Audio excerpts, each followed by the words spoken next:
Hi, and thanks for stopping by. This is Jenna from McGuire.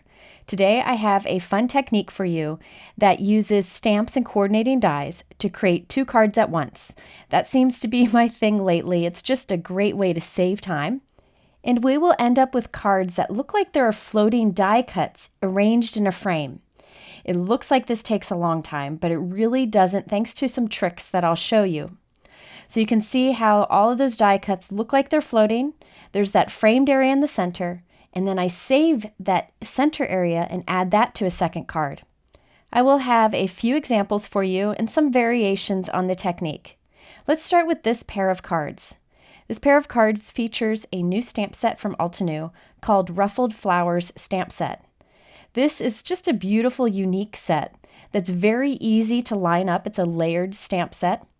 And they actually circle in the packaging which images go together, which makes it very easy to find. The package comes with a layering guide so you know exactly how to stamp them. And it also comes with a bunch of card ideas. Off screen, I went ahead and stamped a bunch of the outline floral images onto white cardstock. I used my MISTI stamping tool to save time and to also make sure each image is in the same place on each of the pieces. I stamped my images in Altenew Silver Lake ink. This is a nice light gray ink.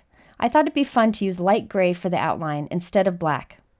Next, I'm lining up the first layer of the solid layering images for both of the flowers.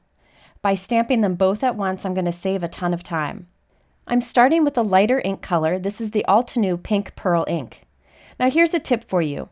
When you're stamping a lot of dye inks on top of each other, if you don't give them enough time to dry, they sometimes kind of bleed into each other.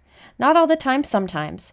So to be safe, I like to heat set them just so they dry and we don't have any concerns. So I stamped a bunch of these flowers with that pink pearl ink, and now I've lined up the second layer of the flower layering images and stamping that with Coral Bliss ink. In addition to stamping a bunch of peach flowers, I did some yellow too, using Altenew Buttercream and Sunkissed inks. For the leaves on all of my flowers, I'm using Altenew Firefly Ink. This Firefly ink is one of the newer green shades that Altenew has, and it's one of my favorites. Okay, after I did the first layer of my leaves, I can line up the second layer, which just is some detail images. And I'm stamping that with a slightly darker green ink, which is Grass Field ink. So you can see how I was quickly able to stamp a bunch of these large floral images, thanks to using the stamping tool and doing two images at once. Oftentimes after doing layering stamping, I like to go in and add some details, very easy, quick details, with markers. In this case, I'm putting green in the stems and a brown dot in the center. Next, I'm using my die cut machine and the coordinating dies to cut out all of these floral images. I made a bunch of these little floral clusters, but the good thing is I'm going to be able to make 4 cards today and have some left over for future cards. All right, let's start with the technique. To do the technique, you need a piece of cardstock that's the same size as whatever note card you plan to do. For me, it's 4 1/4 by 5 1/2.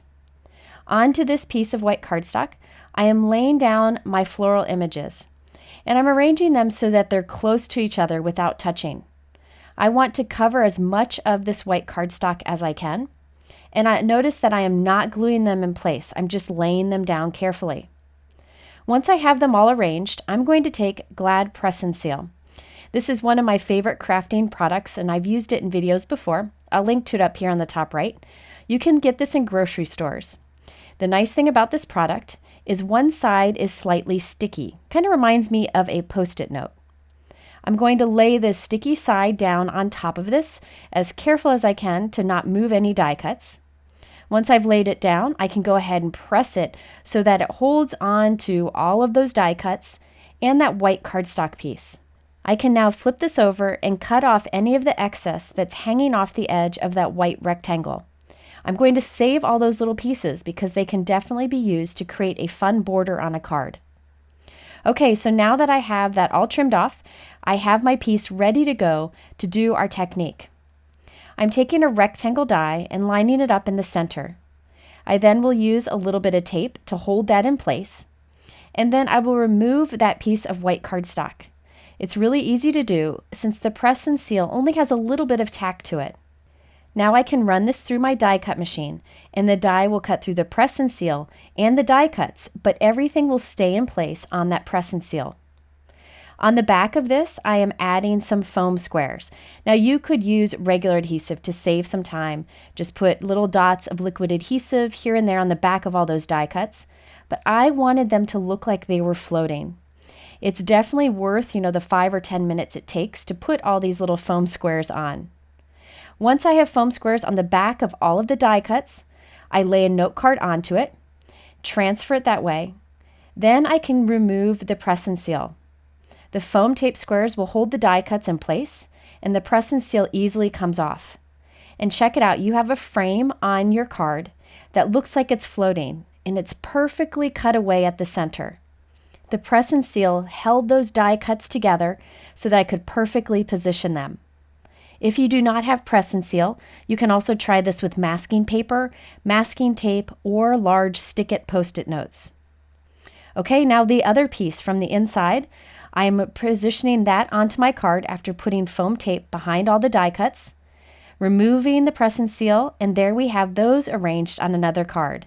It's almost like magic how perfect they end up positioned. The only thing left to add to these cards is a sentiment. For one of the cards, I used the Altenew Flourishing Zinnia combo. This is a stamp and die set that's sold together, and I just used the sentiment that says, "You are simply awesome." I stamped it right in the center with black ink and added nothing else but a few gems into some of the open spaces in the frame area. Here you can get a good look at those floating die cuts that form a frame on our card. It's a very simple card, but it has a lot of interest, and thanks to that technique, it didn't take too long to pull together. Now for the other card, I used the new Altenew Floral Vine stamp set. I really like the images in this one. They're very quick and easy to color. I'll have to use them in a video soon, but for now, I just used the tiny little sentiments that are included. There are several really good ones, and they're perfect for thin little sentiment strips. So here's the other card. I added that little sentiment strip and also some gemstones in the open areas. I also used 2 rectangle dies, one slightly smaller than the other, to die cut from white cardstock and create that rectangle frame. And I adhered that just to draw some more attention towards those floating die cuts in the center. So let's create another pair. I still have some of those flowers to use. I have some different tips this time, and we're going to do a circle instead of a rectangle. I have my white cardstock and I arranged my flowers onto it without gluing them down. I'm laying a piece of that press and seal right on top very carefully, and then I'll press them down so that I grab hold of all the die cuts and the white background. I can flip this over, cut off the excess, and save all those little pieces for another card. This time I decided to try something different, and instead of removing that white cardstock and risk messing anything up, I'm just going to go ahead and leave it there while I do the die cutting. This time I'm using a circle die, and I'll cut it towards the top center of my piece, and I'll run that through my die cut machine.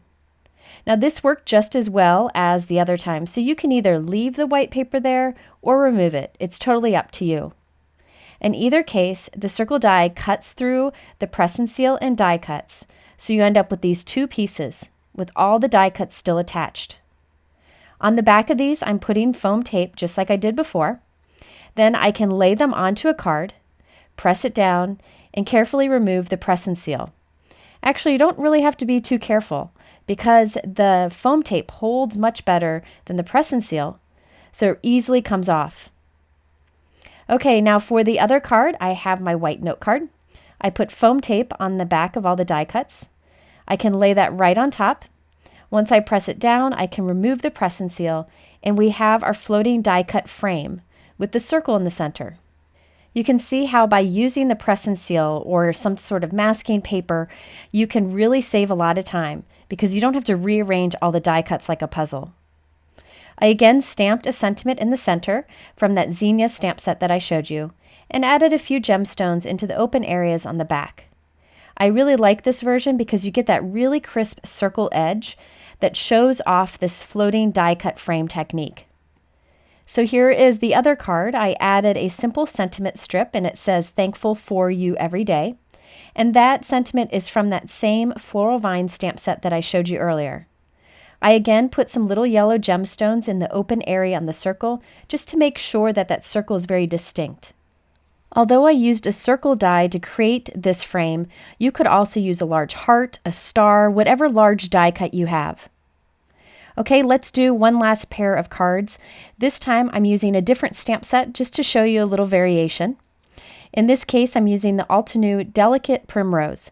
This is a beautiful stamp set that has very easy to layer images, and they end up looking super realistic. Let me show you the layering guide here. It shows how easy it is to layer them. And there are lots of examples included in the little packet that Altenew has with this stamp set. Off screen, I stamped a bunch of these flowers and leaves.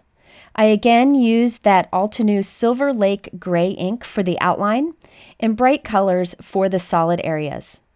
I've arranged my flowers and leaves onto a piece of white cardstock that's 4 1/4 by 5 1/2, and then I laid my press and seal on top, pressing it to transfer everything to the press and seal. I then can flip it over, trim off the excess as I did before, and we're ready to do our frame die cutting. Now I really liked the look of the rectangle die cut, so I decided to do that again. I put my rectangle die right on the center. I'll run that through my die cut machine. And then we'll have the 2 pieces of press and seal with the die cuts all arranged in place to create our 2 cards. This time I decided to use foam tape instead of foam squares to add the dimension behind each of these die cuts. Foam tape is really easy to cut into whatever size you need. I can have big pieces or tiny little pieces, so that's another good option. Once I covered the back of each of these die cuts with foam tape, I can pick it up and put it right onto our note card. Once I've pressed them down into place, I can carefully remove that press and seal, and everything is positioned perfectly to create that floating die cut frame look. I'll do the same with the small rectangle that's left over. I'm just adding that to a piece of white cardstock, and I'll trim that down and put it onto a card. If you don't have stamps and coordinating dies, you could instead do a few different things. You could stamp a bunch of images and cut them out and use that for this technique.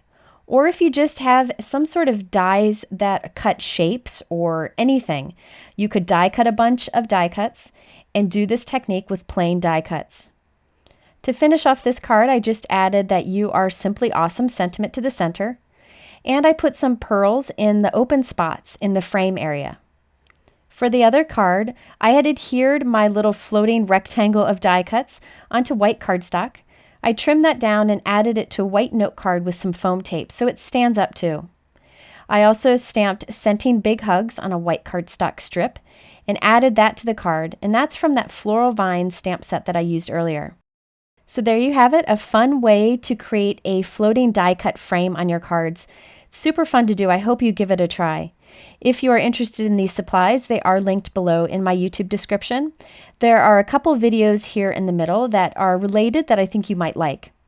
And by the way, I will be back soon with a My Favorite Crafty Things video. I had some family stuff come up, so I had to delay it a bit, but I will be back. Thanks so much for watching. I hope you have a good week. We'll see you soon.